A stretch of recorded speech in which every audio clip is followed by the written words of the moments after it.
Hi skiers, I'm Jeff from SkiEssentials.com. We're here today to take a look at the 2019 Blizzard Cochise that's right next to me. But before we jump into that, I thought we would kind of just go over some stuff that's going on right now. This year, December is the Blizzard month for our Ski Happy photography contest. If you haven't seen that, we're giving away a Rustler 9 or a Shiva 9. Length of the winner's choice, and then we're also giving away a bunch of Blizzard kind of t-shirts and hats and accessories and stuff like that. So it's really easy to enter. On Instagram and Twitter, you just upload a photo, tag SkiEssentials, and use hashtag SkiHappy in your description.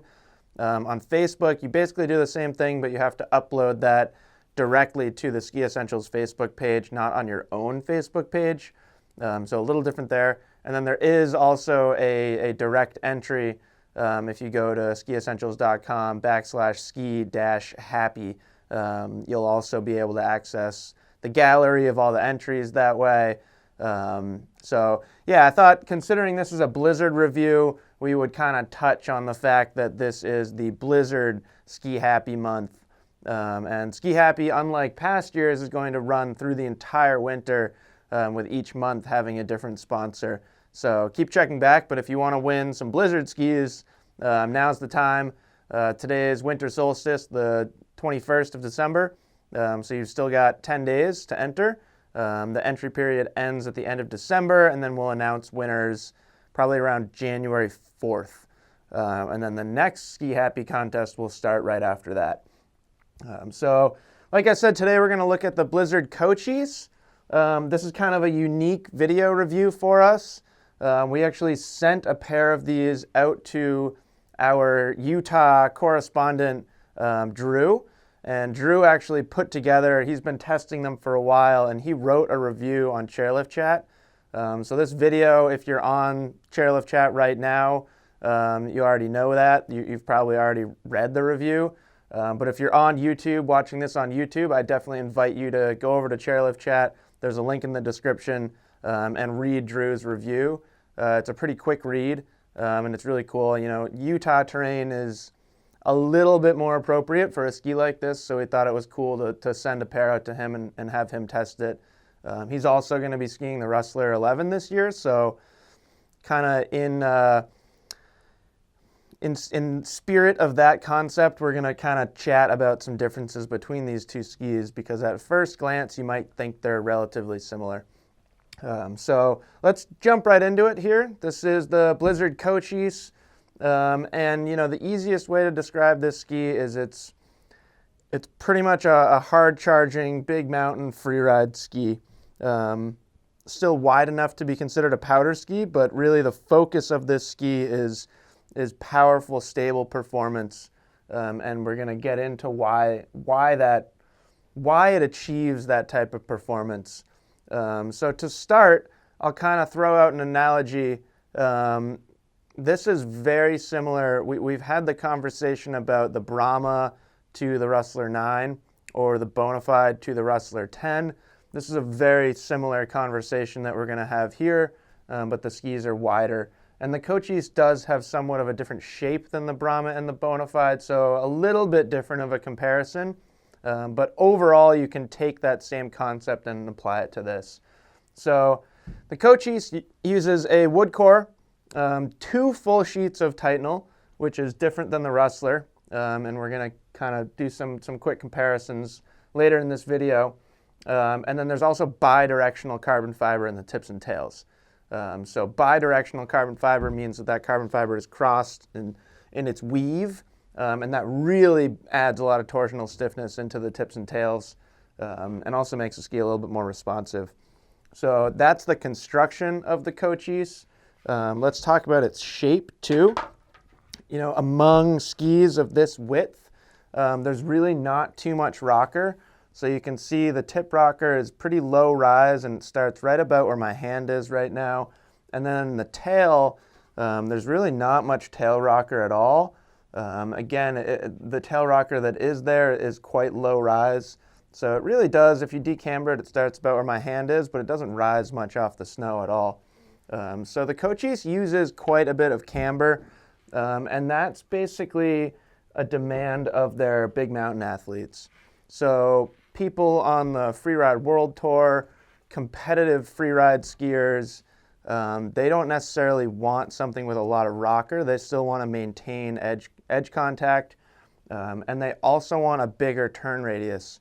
So this 185 is a 27 meter turn radius, where the 188 Rustler 11 over here is a 21 meter turn radius. So, 21's not small, but it's not nearly the same as 28, or 27, sorry. A 27 meter turn radius is quite big, especially for a ski of this width. And really what that translates to when you combine all these things, the construction and the shape and the fact that it's got a pretty big turn radius, you've really got a ski that tracks really well through choppy snow conditions. It's going to stay nice and stable. It loves to be on edge. There's a fantastic amount of torsional stiffness in this ski. So you can basically make GS or even Super G type turns down choppy snow conditions. And if you've watched kind of Freeride World Tour athletes, that's basically the way that they're skiing. So this is a very athlete-driven ski in the Cochise. That doesn't mean that a recreational skier can not enjoy it or would not enjoy it, but you kind of have to remember that it's a pretty burly, hard-charging ski. And again, we have that same conversation when we're comparing skis like the Brahma to the Rustler 9, the Bonafide to the Rustler 10, et cetera, et cetera, et cetera. So what this ski is not going to do particularly well is smear or pivot turns. So if we take a look at the Rustler over here, if you remember the rocker profile in the Cochise, much more pronounced rocker in the Rustler, both in the tip and the tail, and also the tips and tails are quite a bit softer flexing. So we'll do a flex of the Cochise too, but I can really get the Rustler 11 to bend in the tips and tails, and that really gives it a nice ability to release the tail edge, kind of foot steer the ski, even in soft snow conditions, and really kind of boosts its float too. The Cochise, on the other hand, is really quite stiff, full stiffness tip to tail, that you don't feel any difference in the tip like I do in the Rustler 11. So that combined with the shape makes it a little easier or a little harder to pivot the ski, again, especially when you're in softer snow conditions. So really cool within Blizzard's collection here. You can kind of hone in on what ski is right for you. The Rustler 11 is a little wider.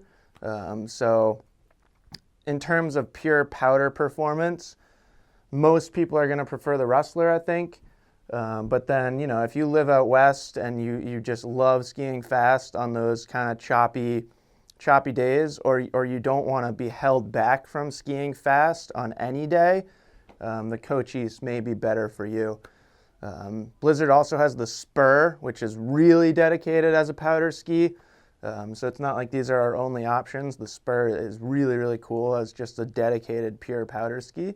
But in this kind of, I guess we're 108 to 114 in this comparison for waist width. In this range, you get two really nice options. So definitely let us know if you have any questions. If you're considering one of these skis and you're not sure which one's right for you, leave a comment on the video or on the article. And definitely head over to Chairlift Chat and read Drew's take on the Cochise. He had a blast on them. I think he's a good example of a skier that the Cochise is right for.